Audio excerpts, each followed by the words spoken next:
Good evening and salutations, my Days of Our Lives fans. So, Gwen, at this point, has officially lost her damn mind, okay? She is taking a shovel to Abigail's skull, and I'm just like, what in the hell is wrong with you? But when Ava's like, hey, we gotta sit there and put her down, we gotta kill her. Gwen's like, whoa, whoa, whoa, hey, it's going a little bit too far now. Now we have morals.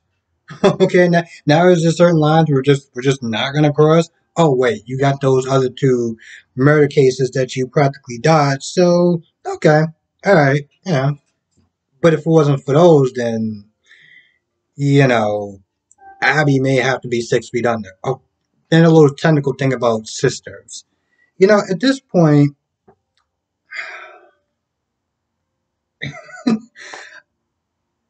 I just I mean she's doing all. Let's just keep in mind that the whole goal is to do all this to keep Xander. Okay? She literally damn near cracked Abigail's skull to keep a man. I mean, do I even have to sit there and say how desperate that actually sounds? Um, now, what the hell is this guy's name? Not gonna lie, that guy's name escapes me. Anyway, he walks up to Xander. He's like, "So, you got the money?" And Xander at first like, "The hell are you talking about?" And so after, because he's also been drinking too. So after the pilot's like, listen, you want information and I'm gonna give it to you, and so you got the money? And pretty much Xander's like, yo, I don't need the money. We already found her. Like we good. And at this point the pilot's like, well, I was counting on that money. I spent the money on this new watch. I was like, let me get this straight. You started just spending money that you didn't even have yet because you assumed that they were just gonna just give you the money. You're an idiot. You know, I would expect somebody maybe in their early 20s to do something like that. This guy is like my dad's age, and he thought it was a good idea to go out and buy an expensive watch before you had the money. You're an idiot. So Xander's like, all right, you could just return it. It wasn't open yet. You can just take it back. And the guy's like, but I like this watch. And somehow this guy's a pilot. Let's just keep that in mind. So Xander's like, yeah, well, I don't know what to tell you. Kick rocks, I'm good. Bye. So while Ava and Gwen are sitting there contemplating on what to do, and they kept coming up with different scenarios. It was like, listen, we gotta do something because I still got revenge for Rafe, and I'm gonna see that through. All right, well, whatever you got going on, helping you a little side quest, but that is the main focus. So the pilot comes up and he's like, "So, I see you got a little problem that requires somebody doing something about it. So I can do it for you. I can sit there and take away your problem for a price." Now, Gwen sits there and looks at Ava, and I'm like, I'm assuming that you want her to pay. Well, it's a good thing that she got that Vitali money. So she obviously they found a way to sit there and pay. And next thing you know, you just see a big duffel bag when the pilot's not there taking Abby off to who knows where. All to keep a man. Let's just keep that in mind. Rafe the scumbag. Rafe the scumbag. So after he sits there and kisses Nicole again, because at this point he just doesn't give a damn. Okay, he gives no F's at this point. Um, he sits there and tells Nicole, like, listen, either she is framing me, or she's not. But I think I need to sit there and break up with her, because I can't sit there and be with her, any longer. I got to sit there and tell her the truth. And Nicole's like, well, it might hurt her. I know, but it's the right thing to do. You get this straight, bro. You took now. Now, now is the time you want to sit there and have a conscience. After you hooked up with this chick a bunch of time and had sex on a conference table at her job, you pick now. You pick now is the best time for you to sit there and be honest. And see, this is why I don't feel bad for him. This is why I don't feel bad for Rafe at all. Now you just grew a conscience.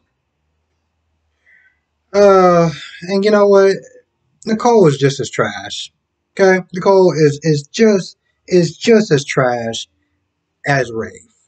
The thing that pisses me off about Rafe is that Rafe tries to come across as this good guy, as this honorable man. And to be honest, you're just as scummy as the rest of the scumbags. What makes him worse is that he's not honest about himself. That's one of the things about Xander. For the most part, he owns his truth. He knows exactly who he is. He knows that, he falls in the line of a gray area. He doesn't make excuses for it. And as much as, Xander can kind of piss me off at times, at least he's honest about himself. He's honest with himself. And that's a hell of a lot more than I could sit there and say for the so-called do-gooder like Rafe, who in reality is a scumbag. So that's awesome. Oh, Melinda. You're starting to unravel. I think what you need,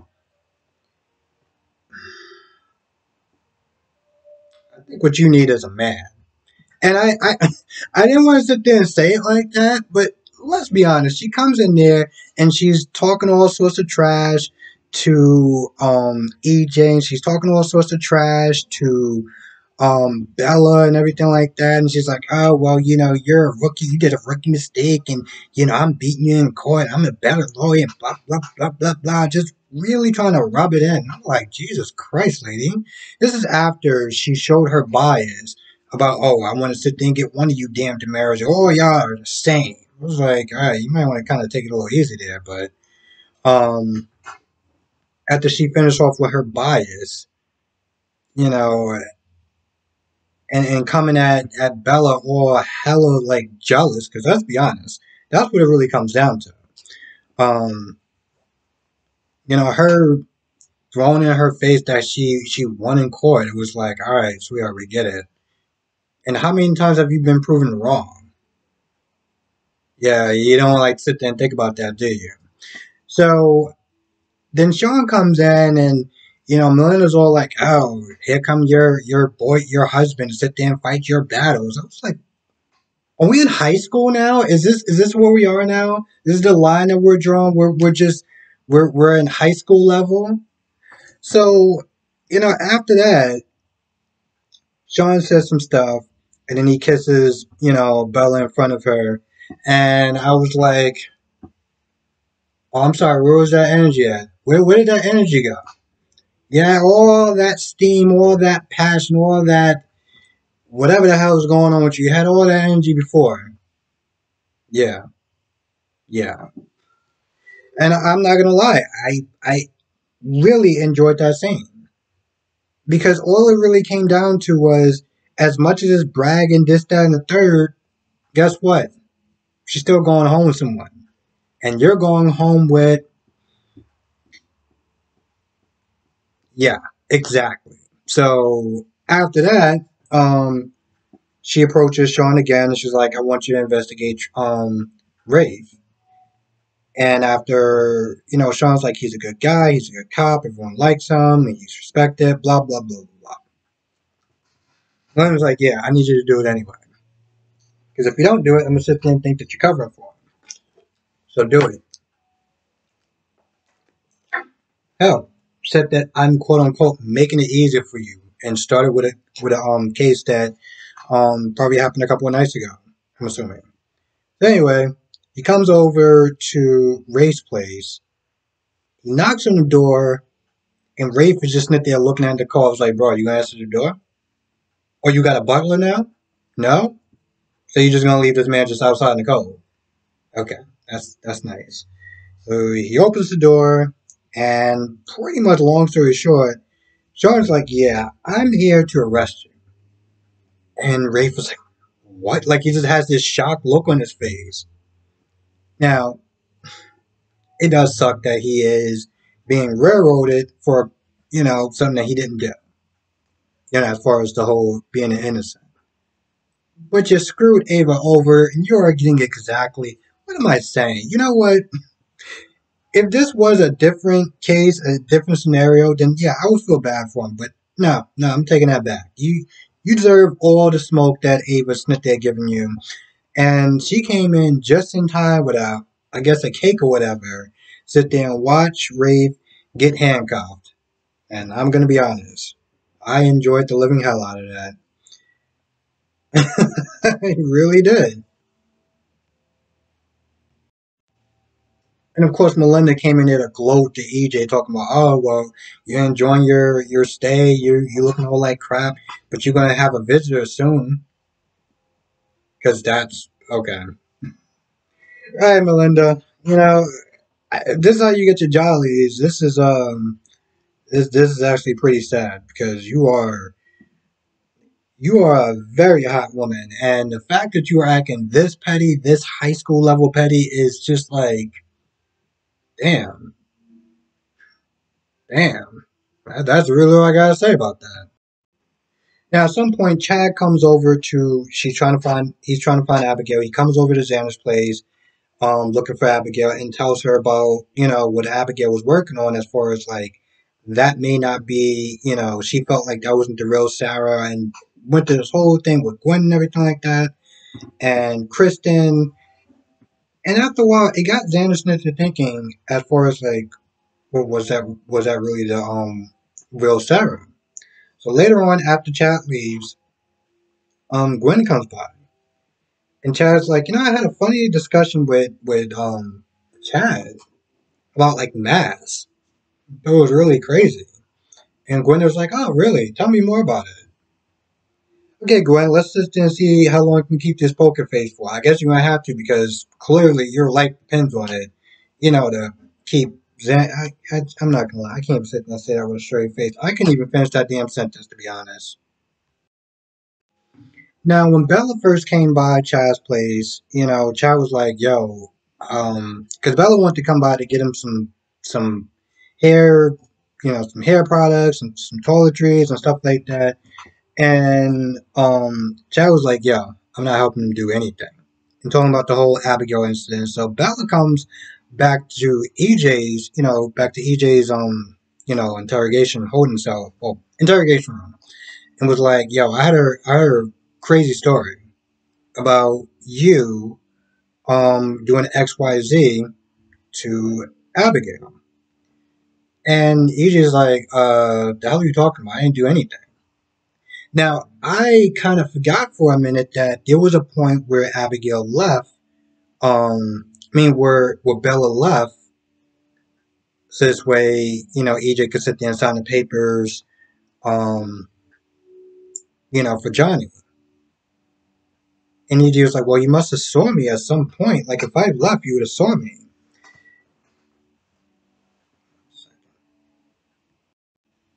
Bella was like, well, I might not saw anything. I mean, there's different exits you could have went through. Now EJ goes through this list of, oh well, Chad doesn't really like me, and he's probably sitting there framing me, him and that idiot Lucas, and tries to sit there and spin this story to get Bella to believe that EJ didn't do it. He goes through this whole scenario, coming with stuff that made sense to stuff that was just absolutely bonkers. And this is after Bella was like, he seemed like he was going to help us out. Why would he sit there and change his mind? But I felt like towards the end, yeah, and obviously towards the end, Bella did believe EJ. So she went back, I guess, to go get either his toiletries, or she went back for some reasons. And she went back to sit there and talk to Chad.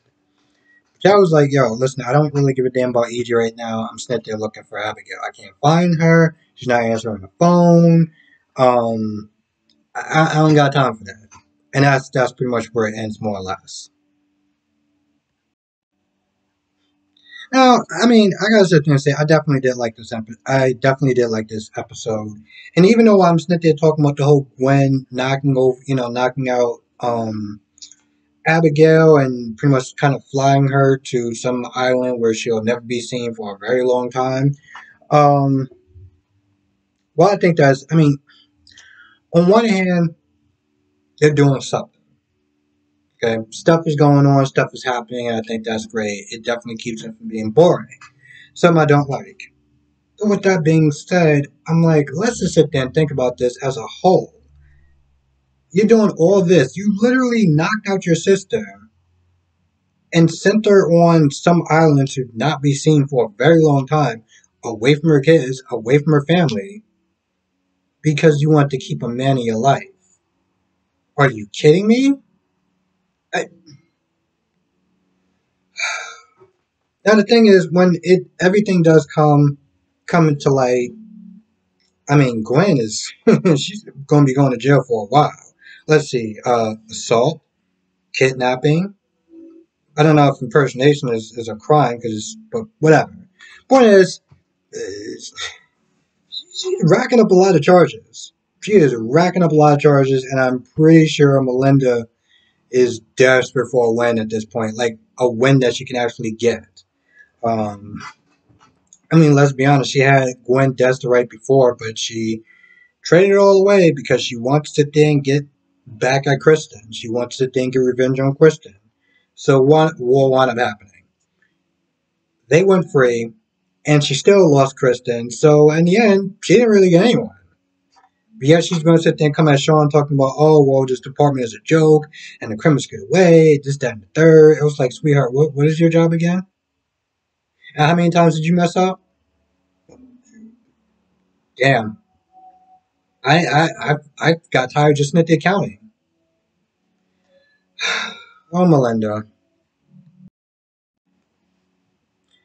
Anyway, with that being said, I think that's actually going to do it. I want to thank everyone for watching. Be safe. Let me know what your thoughts are in the comment section below, and I will see you in the next video.